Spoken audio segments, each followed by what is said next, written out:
Welcome to your student portal training. This video is being shared with you so that you learn how to move through your online RightScore peer revision test easily. To begin, you'll log in with an app launcher or through our testing website. If you do use an app launcher, find the image that looks like this blue owl and click on it. If you don't use the app launcher, go to student.rightscore.com, complete the information requested, and click Login. Now that you've logged in, you will arrive at a portal selection page. This is where you can access your assessment, and when scores come back, you can see your results here too. You'll also find online testing practice that will allow you to become familiar with testing tools and functions, and typing skills games to help you prepare. For the assessment, click on the icon labeled Current Assessment, then click on the name of your test. Then click Next. You're going to see some information with reminders about testing tools and the different passages you'll read. Click Next again, and you'll arrive at your audio check. To make sure your sound works properly, click Play Audio. If you hear the message, click The sound is working. If you don't hear it, click Try again or raise your hand to ask for help. The next page will be an overview of your important testing tools. You can review them all by using the scroll bar on the right. When you're ready, click Enter Student Test. You'll see a quick reminder about saving your work. RightScore does autosave, but only every so often, so it's still very important that you save from time to time to avoid losing any of your writing. Click the Continue button, then click Begin Test, then click Next. Welcome to your assessment. Let's go over your testing tools. These tools can be found at the top center of your screen. These are so important to help you answer all your questions and organize ideas and important information. The first tool is called the Crossout tool. It can be used to cross out answers that you think are incorrect. To use this tool, go to the crossout icon and click. It will turn green. Then click on the answer choices that you think are incorrect. Those answers will appear with a red X through them. If you need to remove those X's, just click on it again and it'll go away. To turn the Crossout tool off, just click the Crossout icon again. Now, let's go over the Highlighter tool. When you need it, put your mouse over the highlighter icon and click. It will turn green, and then you get to choose which color to use. Pick your color and then select the text you wish to highlight from your source. You can highlight in multiple colors all throughout the sources to help you organize your ideas. If you need to remove a highlight, just click anywhere on the highlighted text and click OK. When you're all done with the highlighter, just click the highlighter icon again. The next tool is your line reader. This can help you follow along as you're reading without losing your place in the text. Click on the icon to activate it, and you'll see a gray ruler appear. Click and drag the ruler below the text you want to read and move it down the page as you go. To remove the line reader, just click the icon again. Now the Mark for Review tool. As you're going through your questions, you might find some that you want to mark for review so that you can return to it later.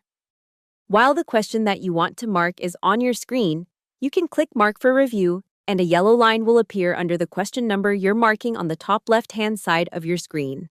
That yellow line will stay there to remind you to review the question until you're ready to remove the mark. To do that, go to the question and then click the Mark for Review icon again. Now the yellow line will disappear. Lastly, we have our Notes tool. If you click the Notes icon, you'll see a box appear. You can type your ideas in Notes here and then click Save. As long as you've clicked Save, you can always go back to what you've written whenever you need it. Reopen the Notes box by clicking on the icon and close it by clicking the X in the corner of the Notes box. If you want to change the size of your text, look to the right to find 3 magnifying glasses. The magnifier in the center with the plus symbol will make the text larger when you click on it. You can use the magnifier on the left with the minus symbol to make the text smaller, and if you want to reset it the way it was in the beginning, just use the magnifier with the number 1 inside it on the far right. Now let's review the sources and task questions. In the column on the left, you'll see an overview of the scenario, directions for completing the peer revision task questions, and all of your sources. Carefully read your task scenario, and then use the scroll bar in the center of the screen to read and review each source. If you need to expand the text, use the X at the top of the scroll bar to allow the information to fill the entire page. Clicking the button again will shrink it back down. These assessments use multimodal sources. That means the information you'll use for your response comes from more than just text. You may see an article, but there may also be videos to watch, audio clips to listen to, tables and charts to read, and more. In this example, we see 3 sources. Source 1 is a short video. You'll need your headphones to hear them, but there will also be captions at the bottom. Click the play button at the bottom of your video and listen closely. You can pause at any time to take notes. If you need to, use the video progress bar to re-watch sections of your video as you need. Use the expand button if you want the video to take up the whole screen for a better look. Click it again to shrink it back down. If you continue scrolling, you'll get to your next source. Source 2 in this example is an article. Be sure to read the text closely and look for information in the annotated pictures as well. Continue scrolling to get to source 3. Source 3 in this example is a newspaper article. This source has text, images, and tables to pull information from. Be sure to always look all around your sources for details that can help you respond to the questions.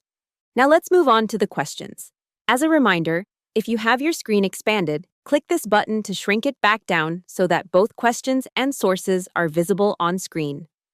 In the right-hand column, there will be 3 lead-up questions before you get to your peer revision task. Throughout the assessment, you will see a combination of multiple choice and technology-enhanced questions. Question 1 in our example is a selected response or multiple choice question referencing a source. Use the scroll bar to navigate to the source referenced in each question. Then simply click on your chosen answer. Be sure to click Save before moving on to your next question. Question 2 is a drag and drop question. Click and hold your selection from the choices at the bottom, and then release it into the correct box above. And question 3 is a table match question. Click the letters within the boxes to mark your answers. Multiple boxes will be selected to complete the task. Notice that as you complete questions, a check mark will appear above each question number, and your percentage to complete will move closer to 100%. Once you're done with your lead-up questions, you'll be prompted to click Next to move on to your peer revision task. On your test, you will have 14 peer revision questions. This peer revision question example is a hot text question. This requires you to hover your mouse over the sentence you want to choose. Once your choice is highlighted, click to lock in your answer. The next example is a drop-down selection question. Just click into the empty space to see a selection of choices to pick from. Click on your answer and it will fill the empty space. If you want to look at the choices again or choose a different answer, just click the selection you made first and the choices will be revealed to you again. When you're finished with your assessment, click Save one last time and click the Next button.